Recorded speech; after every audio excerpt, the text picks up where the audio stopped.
Hi, welcome to 90% Knitting. This is episode 305. I'm Lisa, your host, also known as Fiber Nymph.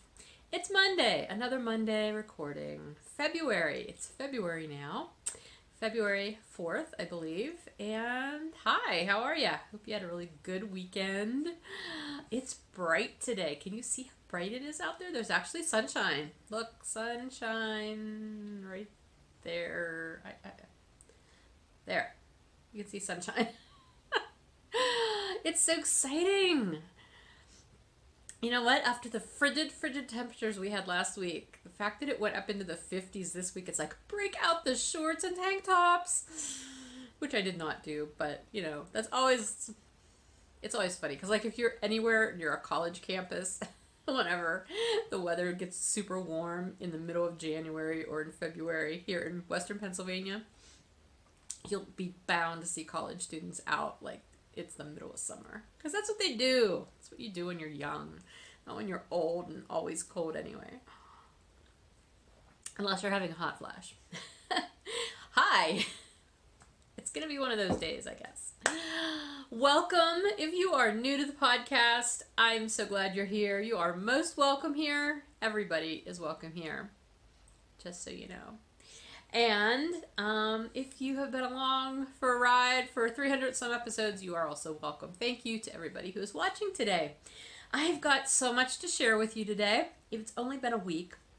You know, I was sitting there thinking, oh, I could record today, but I don't usually record on Mondays. And then I remember, oh yeah, I recorded last Monday. I'm so hyper today. I do not know what's wrong with me. I have not had more coffee than usual. And my husband even made the coffee today. And he does not make strong coffee. My coffee is usually stronger. So I don't know what's going on. Maybe I just had a really good night's sleep. But anyway, I've got finished objects. I've got some works in progress, some new casts-ons. Casts on. I don't know. What else? I've got the January WIPstravaganza prize winner to announce. I have a new along that we're going to be doing that I'm going to announce too. Then I do have some information about that Fiber Exchange and Spinalong that I had introduced last week and asked, hey, would anybody be interested in this? Because I think it might be a weird idea, but hey, what do you think? I did get some feedback that people were interested, so I'll tell you a little bit more about that. I'm going to do sign-ups for that. I've got a little bit of 10%, including some like reading, listening, watching kind of recommendations. And what else? And then a little bit of shop news at the end, including some things that I'm going to be putting into the shop this week. It's not an official full-fledged shop update, but I want you to know what's going up, just in case you're interested in any of it.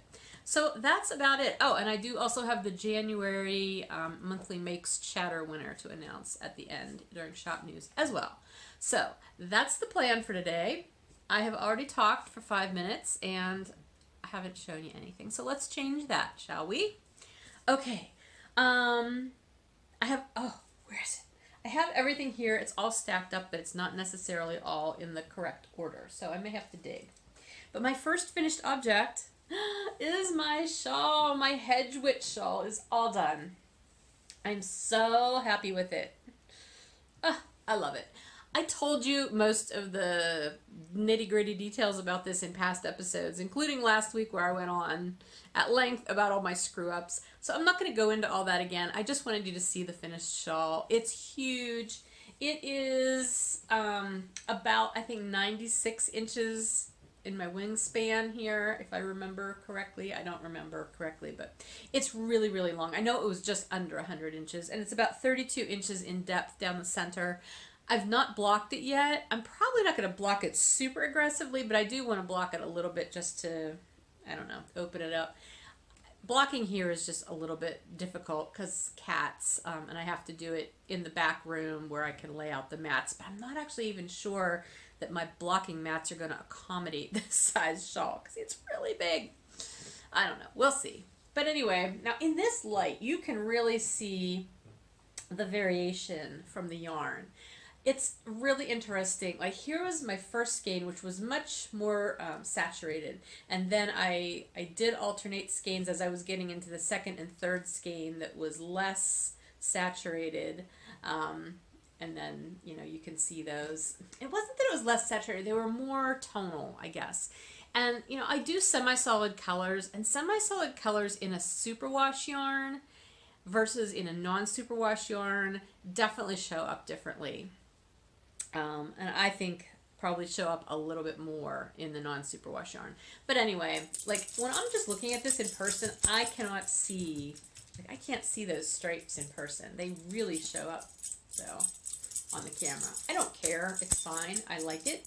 And then the brown was my contrast color. And then I did end up doing my I-cord bind off in my main color, which was that rusty red color. None of these colors. Muffin, oh my, stop. This dog is just over here shaking like crazy. Like, I don't know. She's not shaking, but you know, like shaking herself and rattling her collar.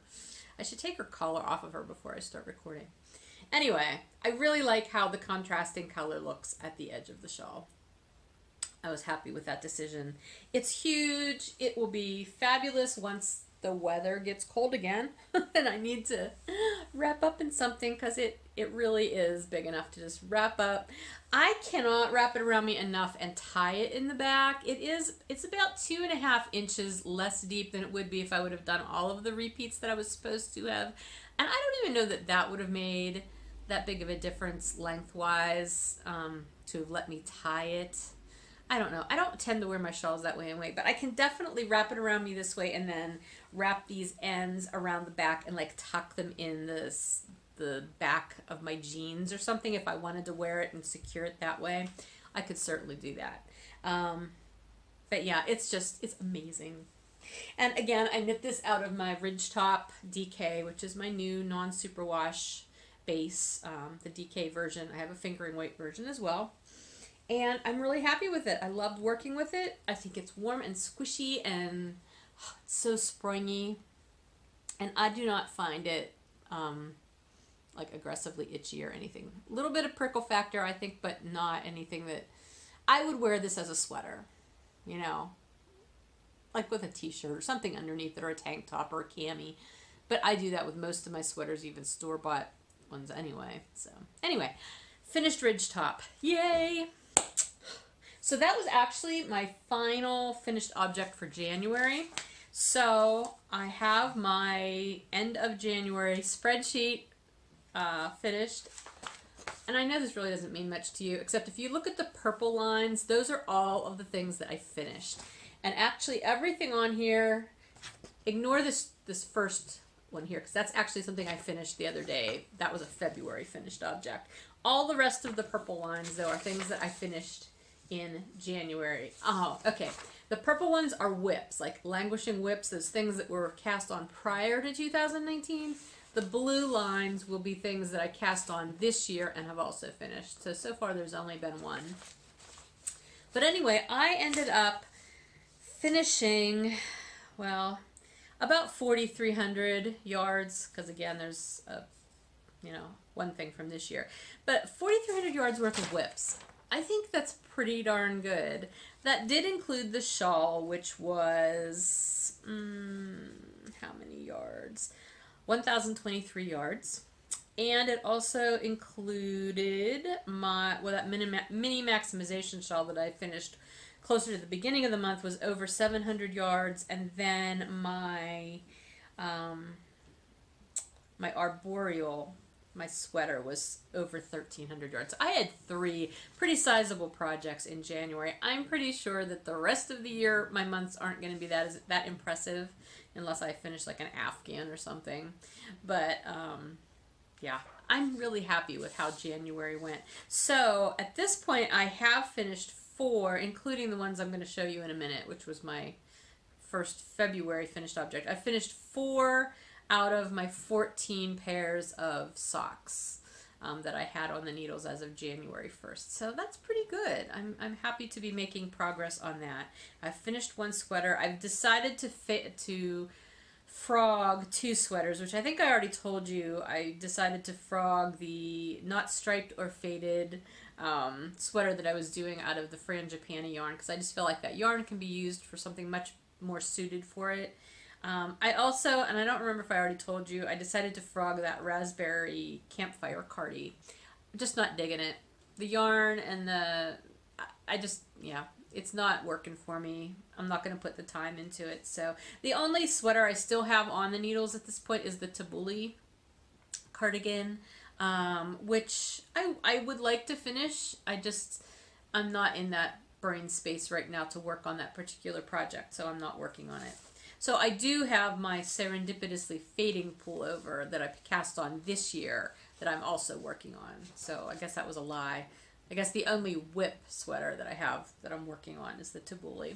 January was an excellent month for getting a lot of things accomplished, finished. Sorry, I'm not trying to get in your face. I just had to reach.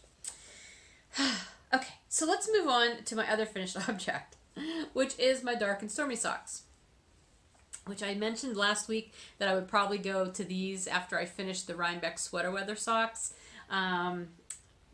because these were the other pair that I had on the needles that I was doing the non-Euclidean heel. And if you remember, when I showed you the pair last week, I had done the second heel differently than I'd done the first, and I really wasn't sure which one was correct and which one I had screwed up. Sarah, who is the designer, Sarah Jordan, she said after she watched the video, she goes, I can't really tell, but she says, I think your second one is the one that you did right, and the first one was the one you did wrong. And so that was interesting, because then when I got the Dork and Stormy socks out, my first sock, which was this one, was done the exact same way as the first one of the Rhinebeck sweater weather socks, which means this one is also wrong. And so I was really paying attention when I did the second one, because I pulled this out and I realized that I was down to, I think, let's see, 1, 2, 3. I think I was on this stripe already. So I had a lot of the cuff done whenever I took this out of the whip box. So I finished this, and then I got down to the heel. And so I was really paying attention, because I was torn between, well, do I just screw up again so that they match, or do I try to do it right? But the thing is, I don't really know what I'm doing to mess it up. So I thought, okay, I will just pay attention to the directions and try to do it correctly. And I still ended up doing it the exact same way. So they are the same, although the yarn is slightly off. You can tell the first one has a little bit of black on the heel turn. This one does not.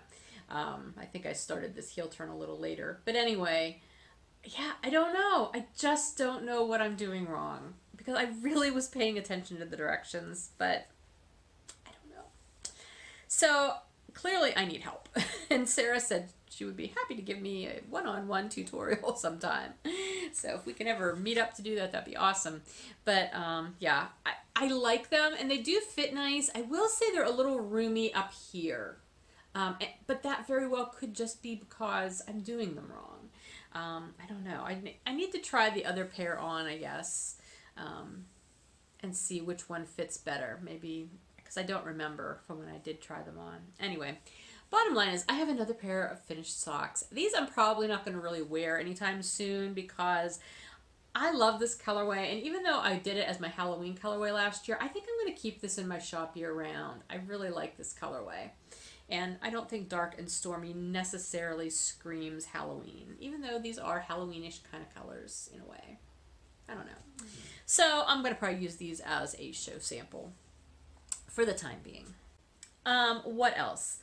Okay, so a couple projects that I worked on.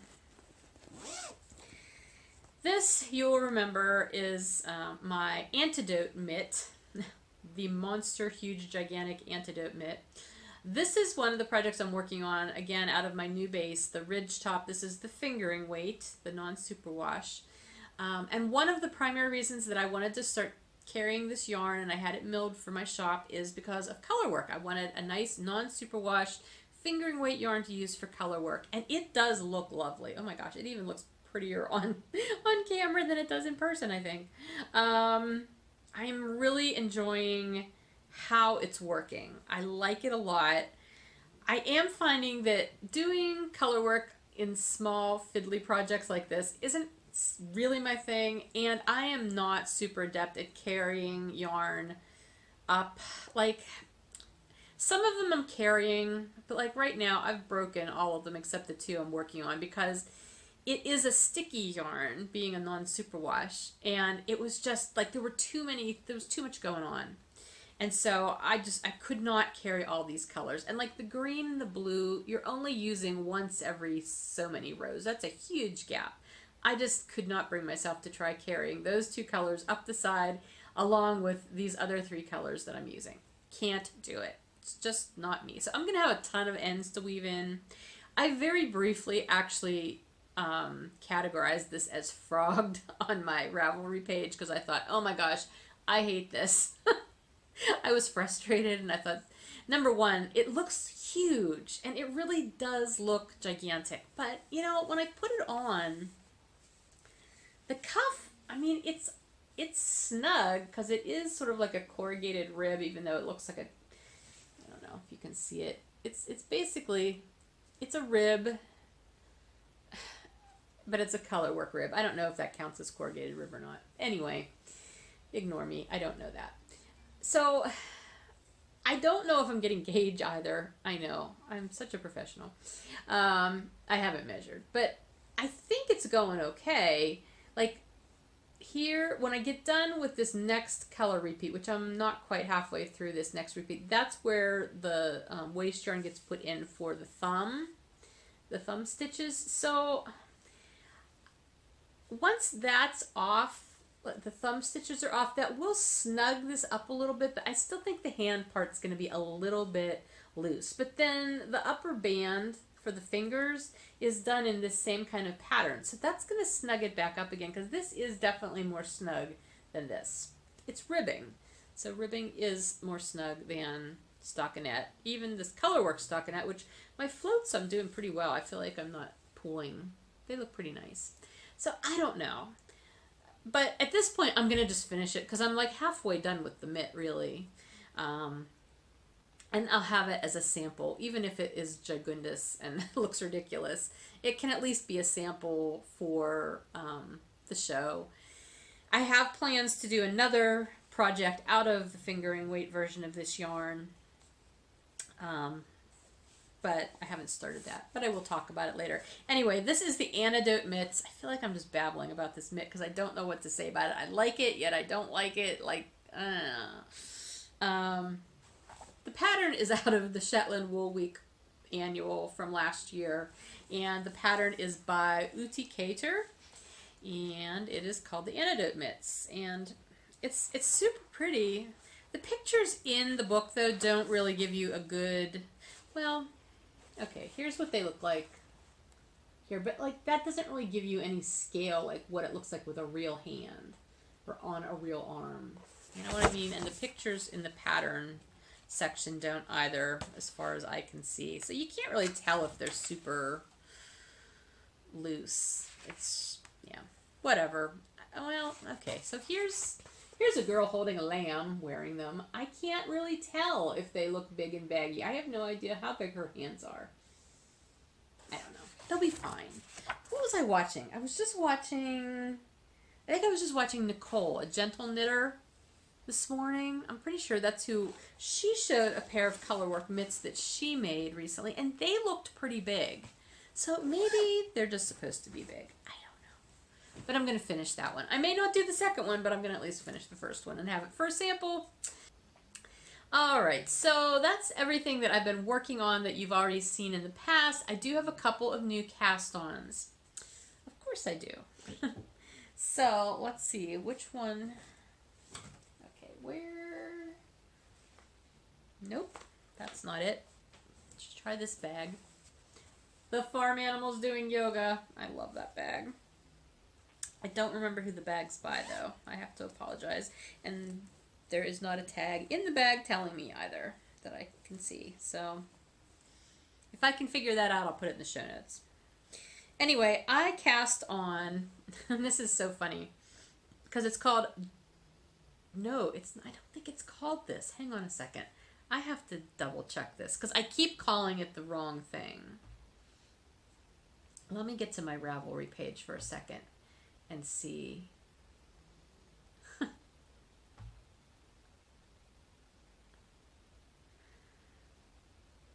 Right around the corner. That is the name of the pattern. I keep referring to it as Just Around the Bend. I don't know why. I mean, that's similar in concept, but it's not the name. It's the Right Around the Corner shawl pattern by Lisa Hans, Hannes. Maria, who is Seductive Berry on Ravelry, and I follow her on Instagram too. She just did one of these shawls out of some of my yarn, and oh my gosh, it's fabulous. I love it, and I immediately knew I had to make it.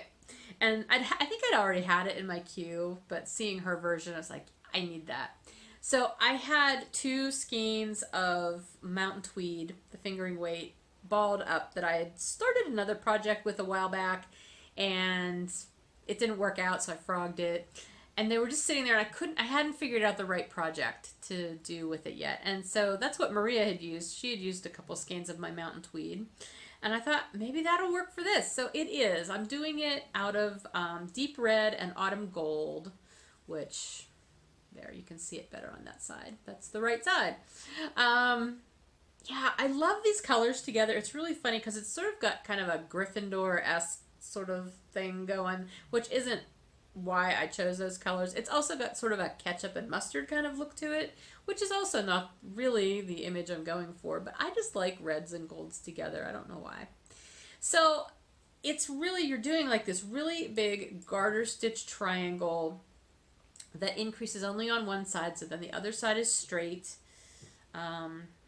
And then you pick up on 2 different sides to do these other big garter stitch panels, one in each of these colors. And then there's tassels. The tassels are what make it. It's fabulous. I do not have the pattern printed out to show you a picture of it, but I will try to remember to maybe find a picture that I can pop in here that's already finished, or else go look at Maria's. Maria's is super cute. She did hers out of denim and wisp, I think, the colors. Anyway, yeah, I've just been following the pattern on my phone because it's not super complicated, so I didn't bother to print it out. But anyway, yeah, I'm having fun with it. It's a nice, mindless knit that isn't a sock. Now, it's not something I could do like at a movie, but like just sitting and talking to my hubby after dinner or something, I can definitely work on it. So anyway, that's a new cast on, and that will eventually be a show sample. Okay, now I have to get my notes back. What else to tell you about that? I'm using US 4 needles. That's about it.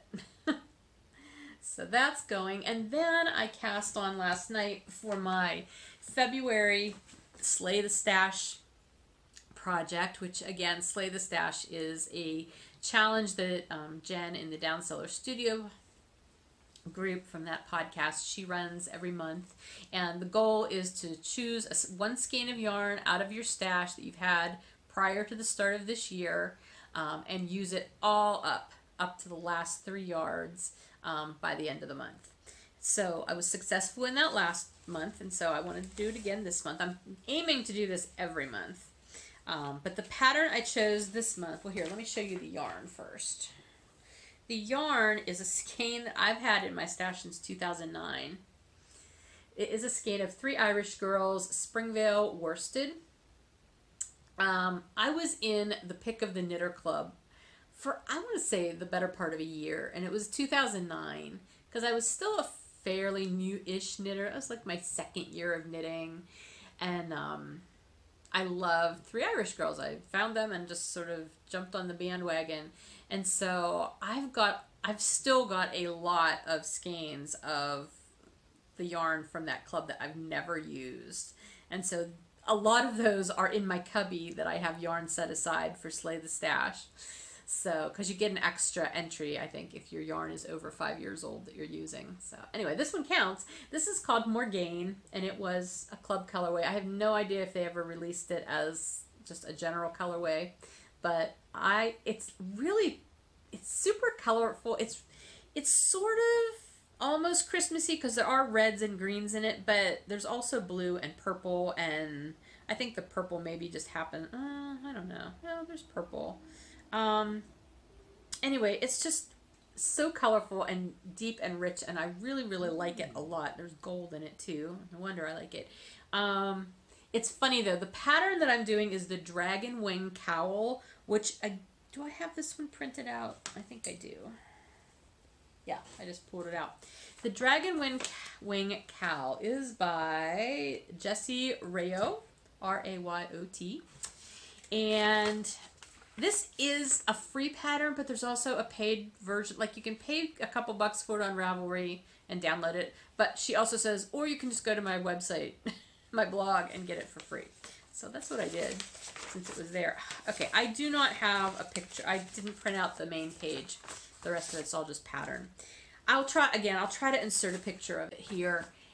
The picture on Ravelry is beautiful. Like, I think it looks very elegant the way it's on there, and you get the dragon wing kind of thing going right here, and the color that she has for her sample I think looks very elegant.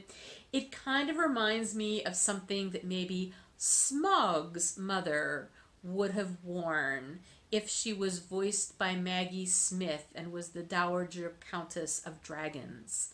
Okay? Mine, however, and the whole first part of this, like her whole first, I don't know how many rows, is just basically garter stitch. Mine's a little crazier. Mine is more like something that, like, Puff the Magic Dragon's mother would have worn back in the 60s when she was living in the commune and she dyed her own yarn while she was high. That's what mine's gonna look like. And I'm okay with that. Yeah, not really elegant, but really kind of fun. I just love it. And it's not pooling. That's what I was kind of worried that maybe it would do some pooling, but the color repeats on this are super, super short. And so it's not doing any kind of pooling. Like, even looking at it on the camera, I don't see any pooling really. So I like it. But again, if I remember to put a picture in here, you'll see, like, it's a drop stitch motif that you end up doing, but then you end up doing this interesting picking up and twisting of those drop stitches. I've never seen a pattern like that before, so I'm really interested in doing that. And then what's really funny is you need to have, oh crud, did I make a mess? Oh no. You have to cast on, but you have to leave like an extra 2 yards of yarn to do some sort of finishing work at the end. So I have it tied here. So you're like knitting with this little dingleberry hanging here on your work. So far that hasn't become a nuisance for me. But anyway, that is that project. And I've got it. Let me show you the bag that it's in. Isn't this cute? Oh my gosh. I love the cardinals. And there's little chickadees in there too. This is the bag that I won from participating in the Advent Knit Along in the A Stitch in Time podcast group in December with Carol. I was one of the winners and I got to pick a bag, and this is the bag I picked because it just really reminds me of the scene I see outside here when it's snowing, like all the snow with the pine trees and the birds. We have both of those birds, and then the inside is this pine fabric. Isn't it pretty? So thanks again, Carol. I really love my bag. And it's perfect size for this. I love these kind of squishy, squish them up drawstring bags.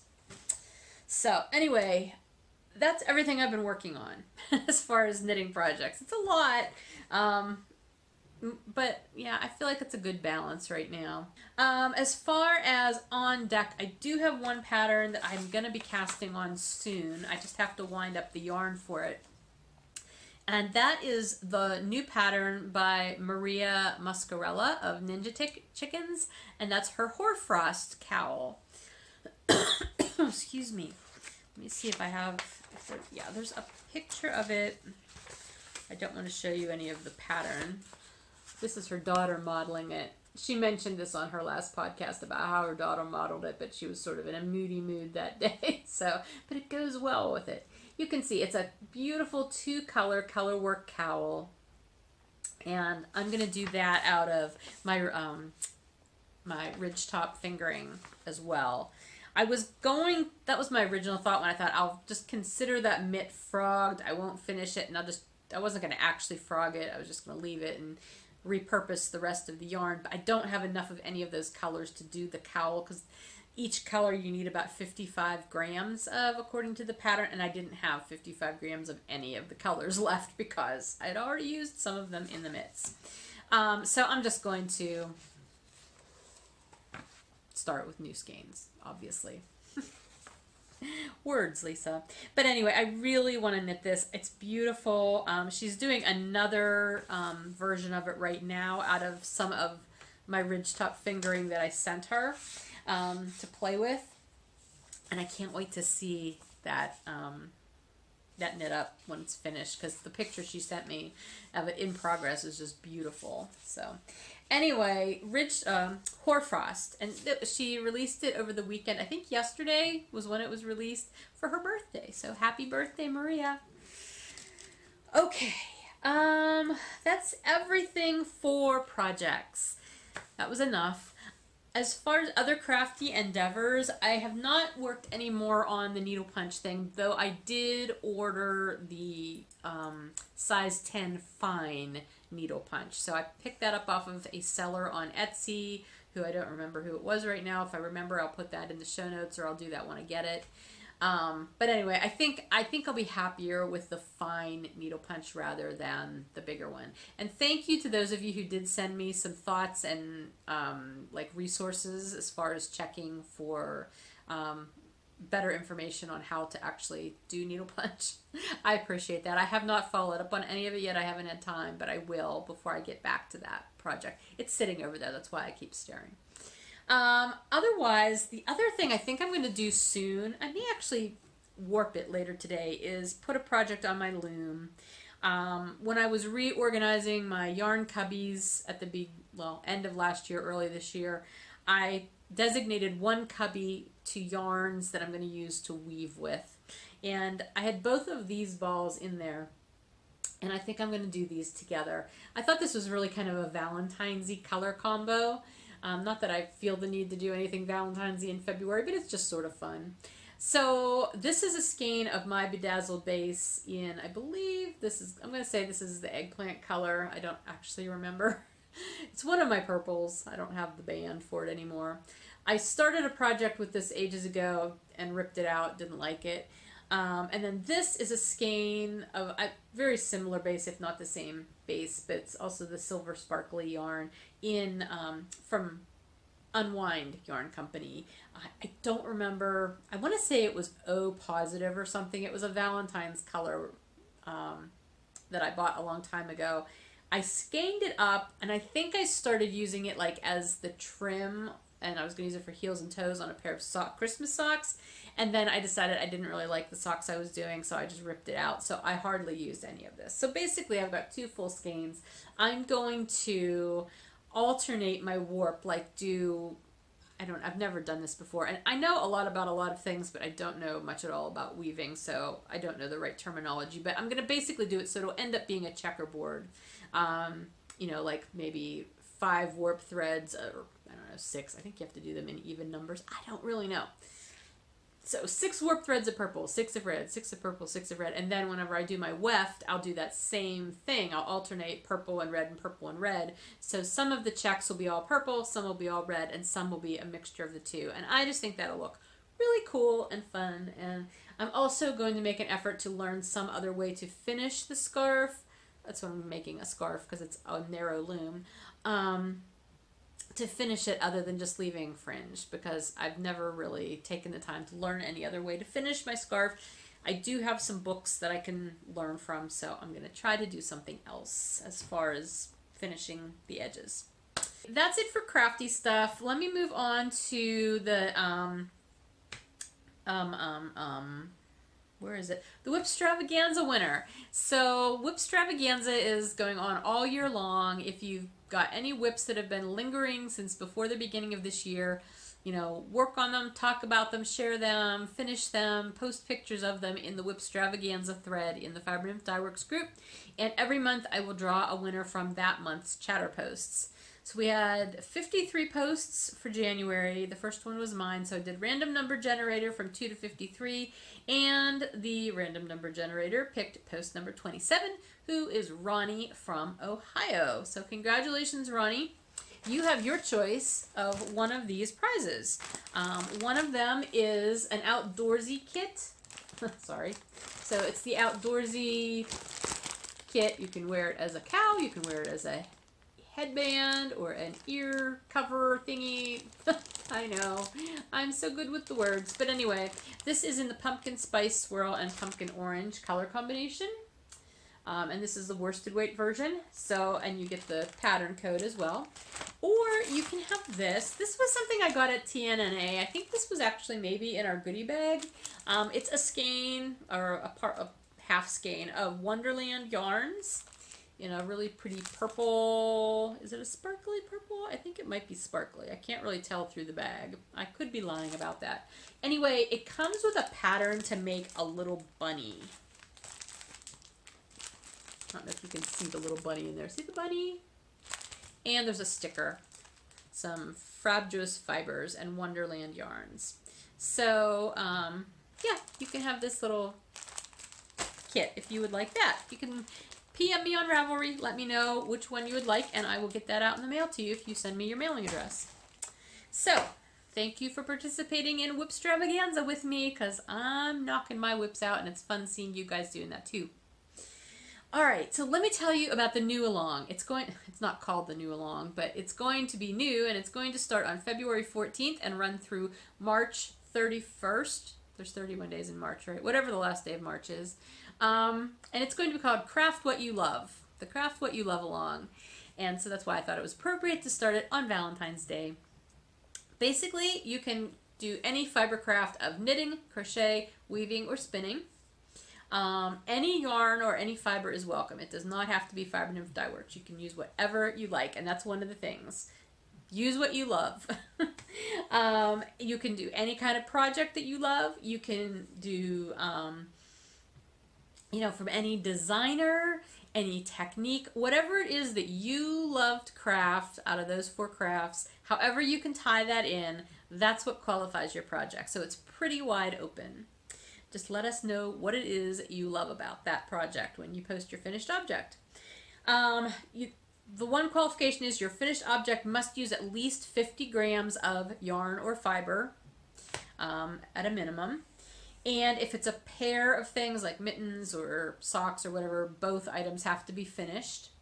Everything has to be started and finished within the window of the along. So has to be started on or after February 14th and finished on or before March 31st. Sorry, let me take a drink here. And let's see what else. I'm sorry, I'm looking at my notes. If you are using fibernymphdyeworks yarn or fiber, which is not a requirement for this along, but if you are, you can double dip with the monthly makes program, just so you know. If you are on Instagram and you would like to hashtag it, use hashtag 90K craft what you love, all spelled out, because I will also be doing drawings from Instagram. I will be opening a chatter thread in the fibernymphdyeworks group, as well as a finished objects thread, you know, in time for the finished objects to start.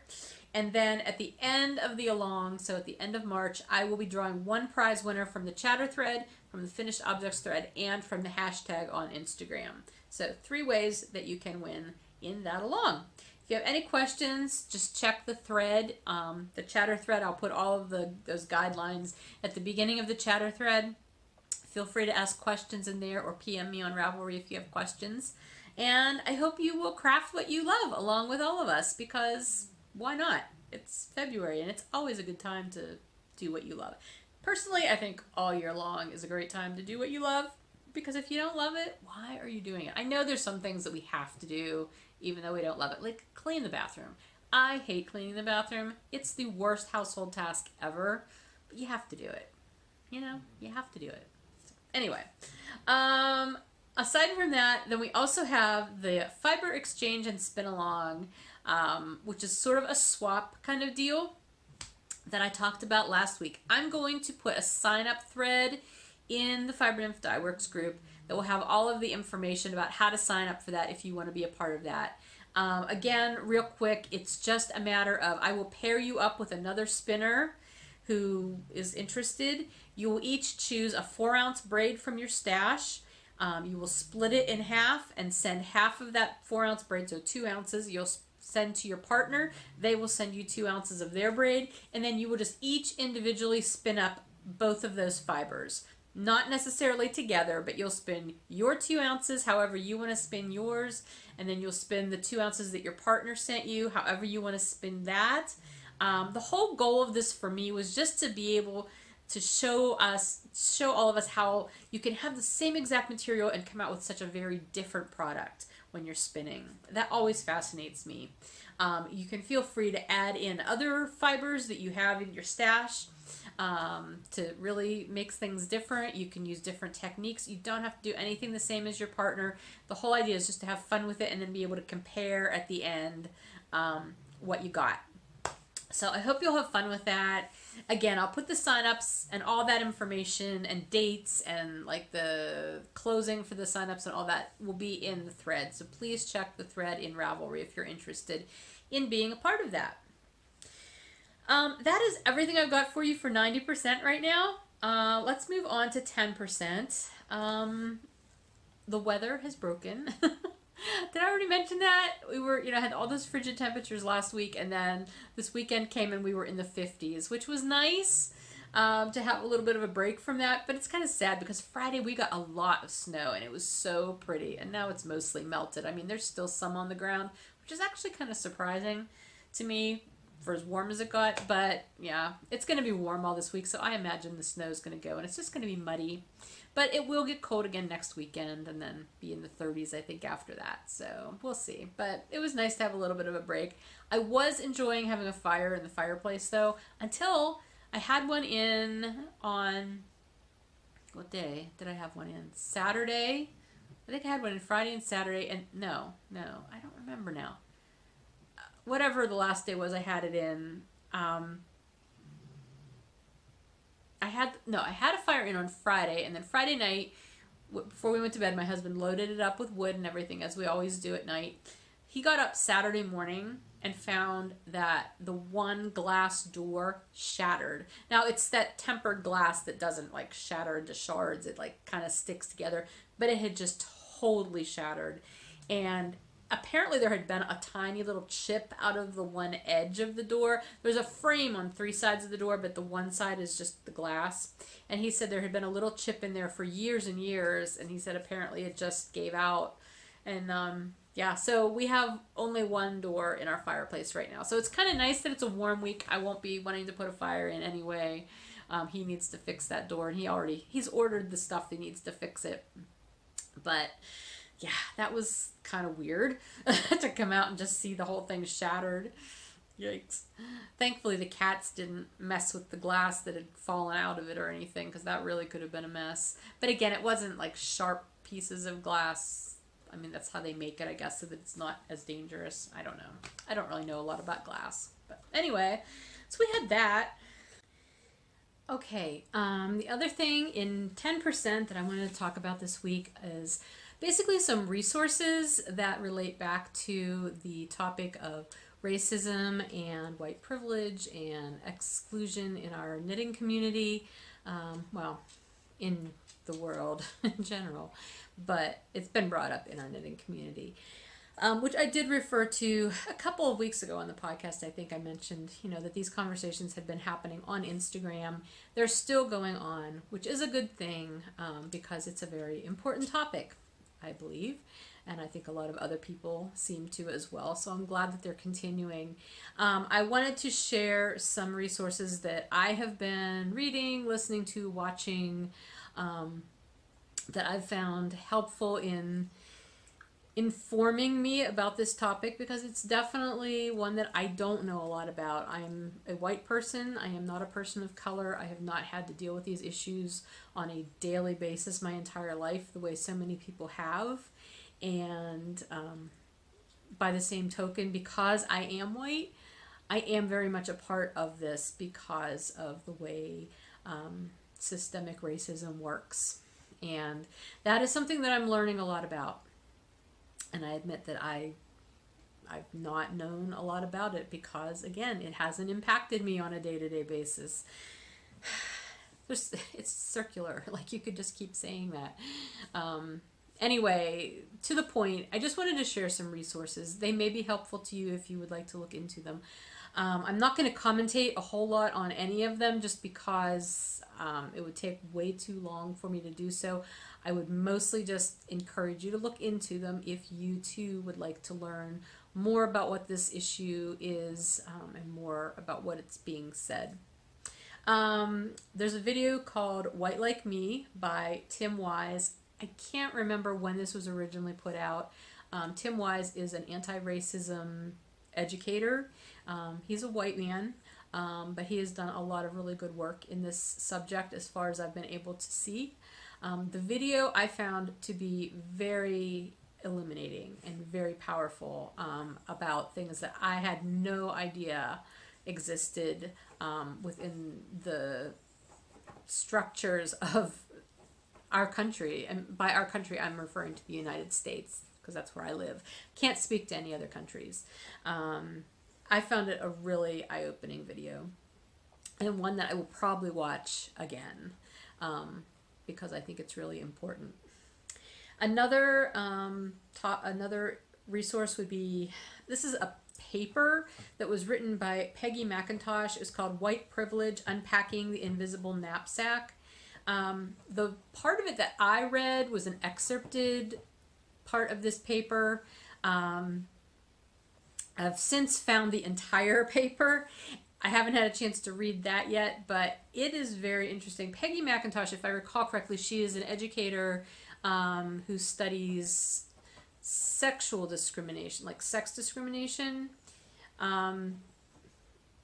But she found that there was a lot of intersecting points with racial discrimination as well. And what I've been from things I've been reading, there's a lot of things that intersect in all of these different types of discrimination. It's just so messy and nothing is clear cut, but this particular paper is about white privilege and it was very interesting. She had a very long list of things. She's like, these are things that I do not have to think about. I do not have to worry about because I am white. And like, if you read them, it's like, oh my gosh, like you just don't think about these as a white person on a day-to-day basis because you don't have to. Anyway. Another one is an audiobook. I mean, it's a regular book, but I'm listening to the audio version. I'm only part way into it, so I can't really say a ton about it. It's called White Awake, An Honest Look at What It Means to Be White by Daniel Hill. I will say this is a book written from a Christian perspective specifically. Daniel Hill is a pastor, so, you know, if that's not your jam, then maybe this isn't a resource for you.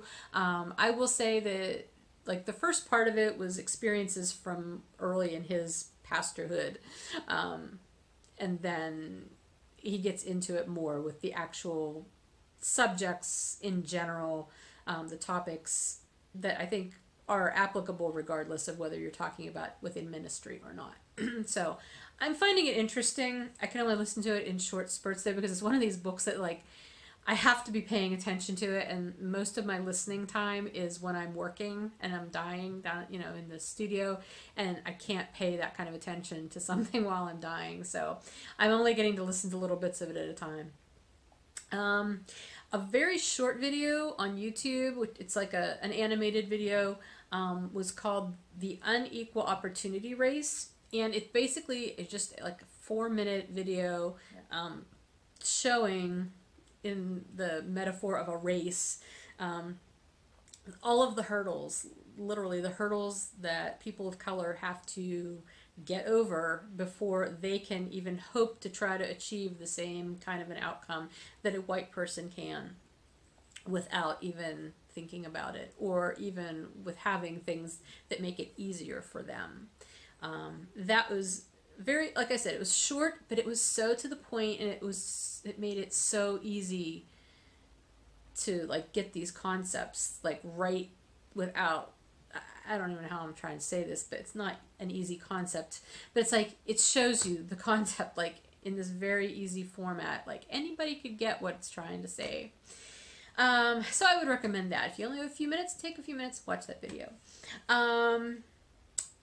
There are others. I just haven't had a chance to actually look at them, so I'm not going to recommend them or anything yet. I will add to this list as I have a chance to explore more into this.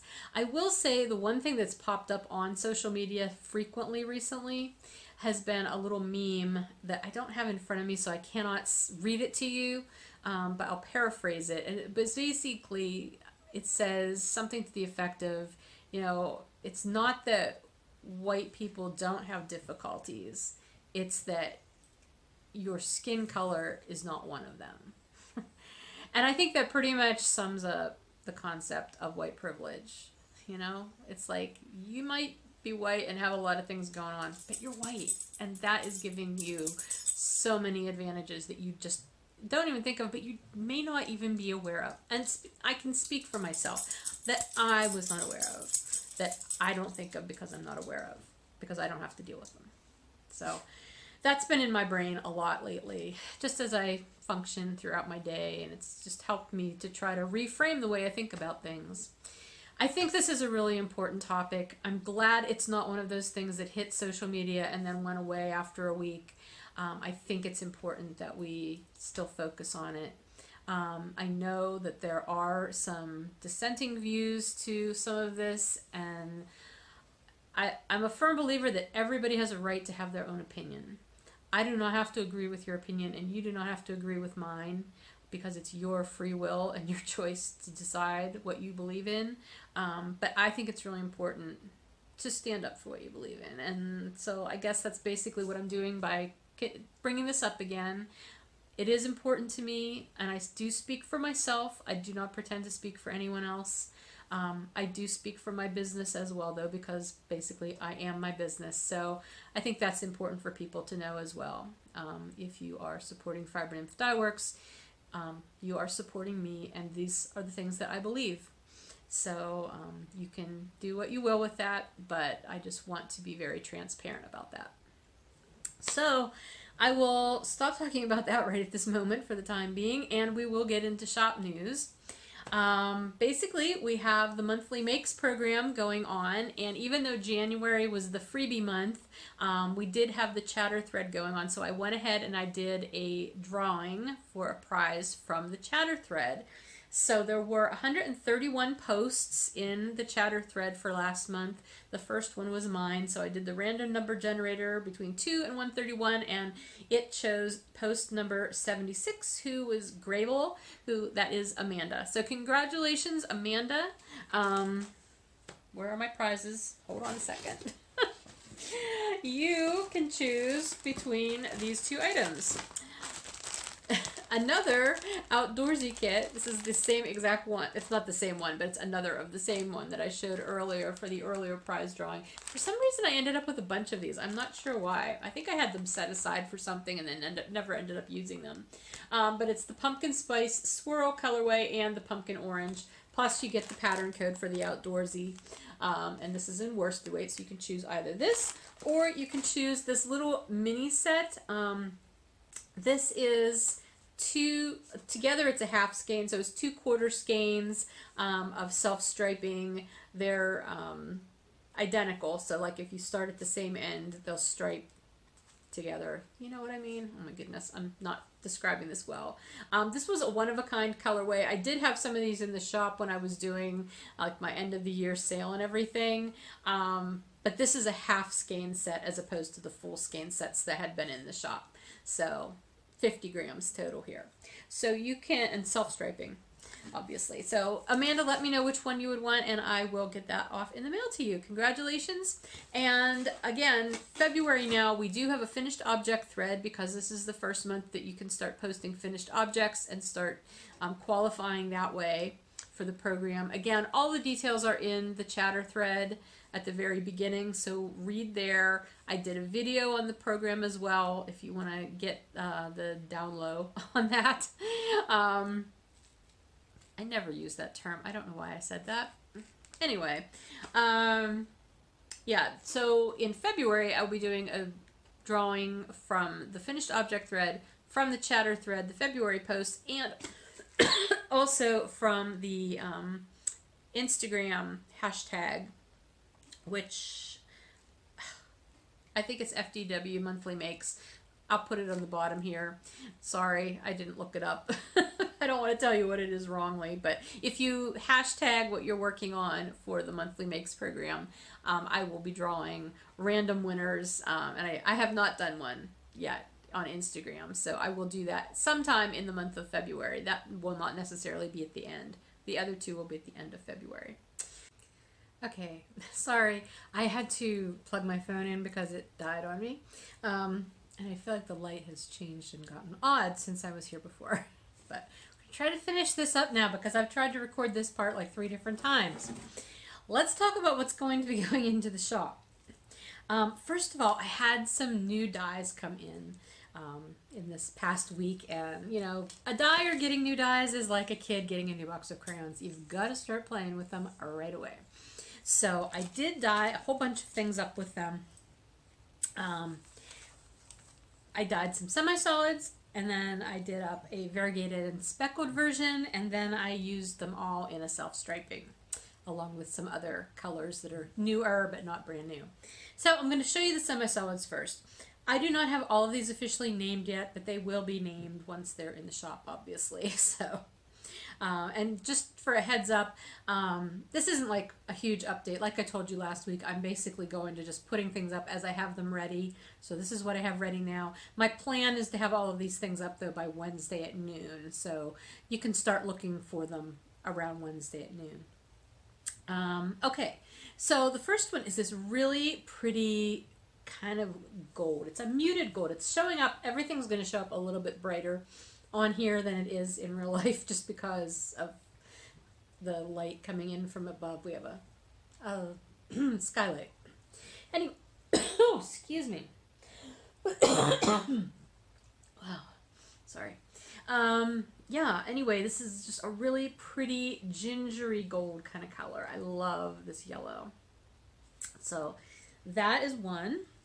The next one, I love this one too. I've been searching for like the perfect kind of brown. Like a brown that's not too red, a brown that's not too dark.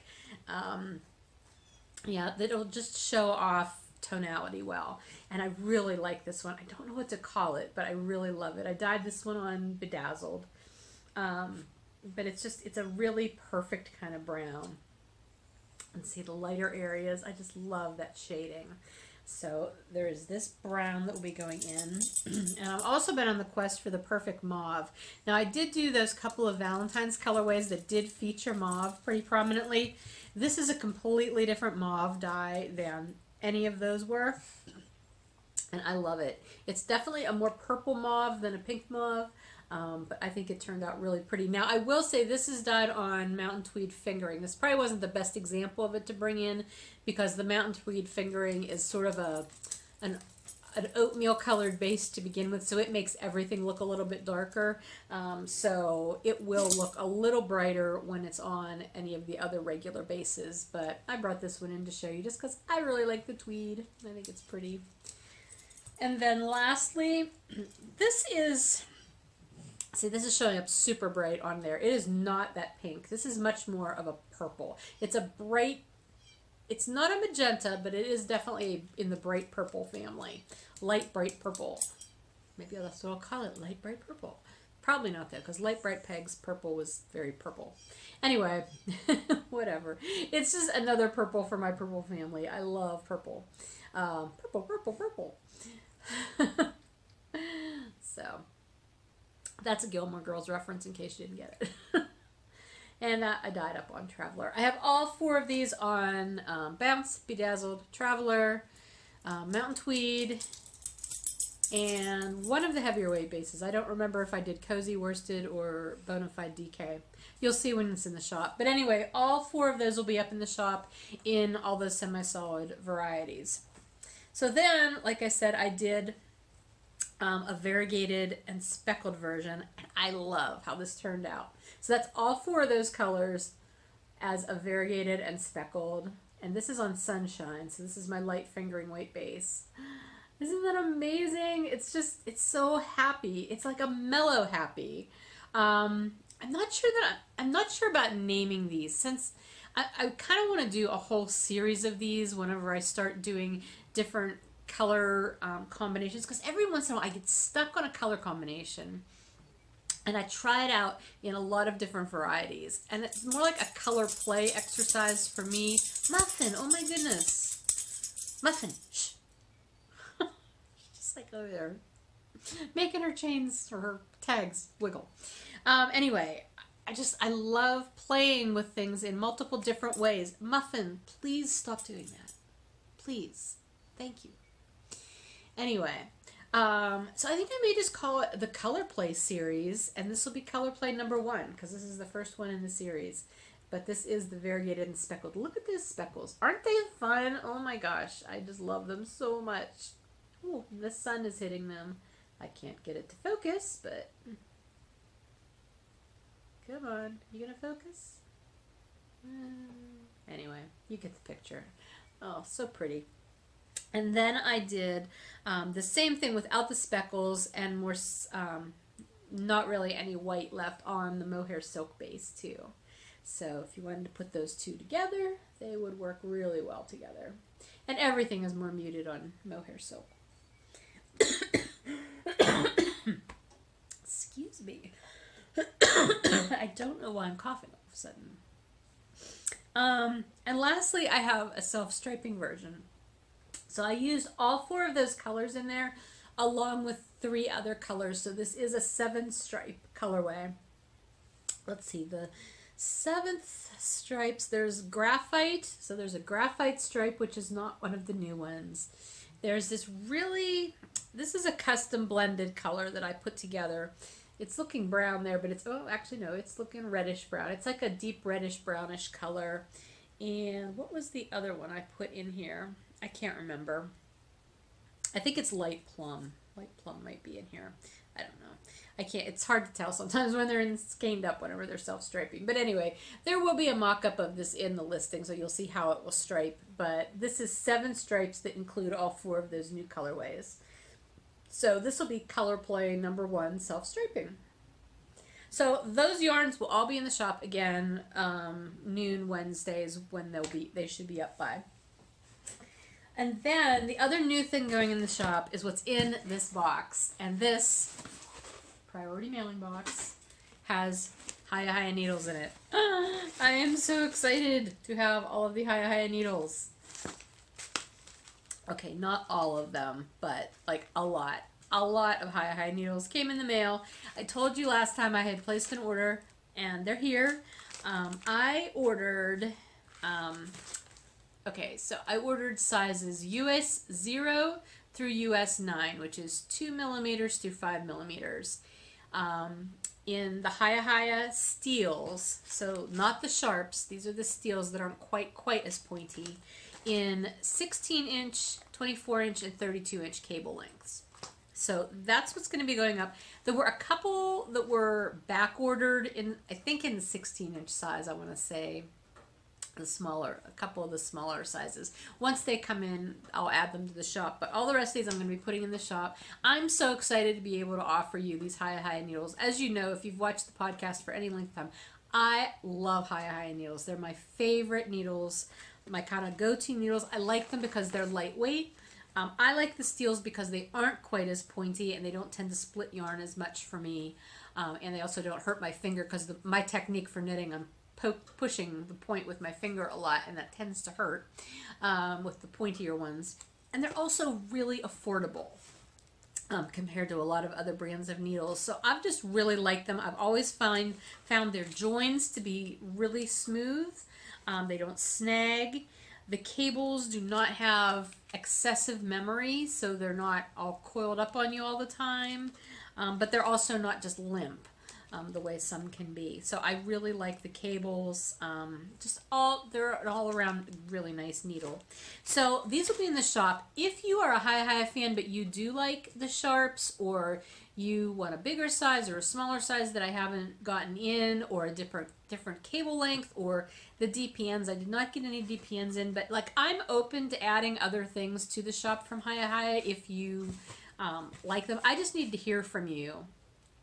Same way, if any of these would sell out real quick, I will definitely be reordering them. But again, I can't just put an order in for like a few pair. I'll do a bigger order. But I need to hear from you, like what you prefer and what you would like to have. And again, like if things start to sell out, if you definitely like them, I'll get those in.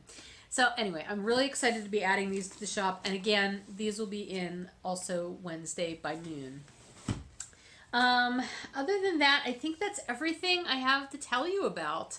I'm going to stop now and do a editing and processing and hopefully get this up later today or first thing tomorrow morning.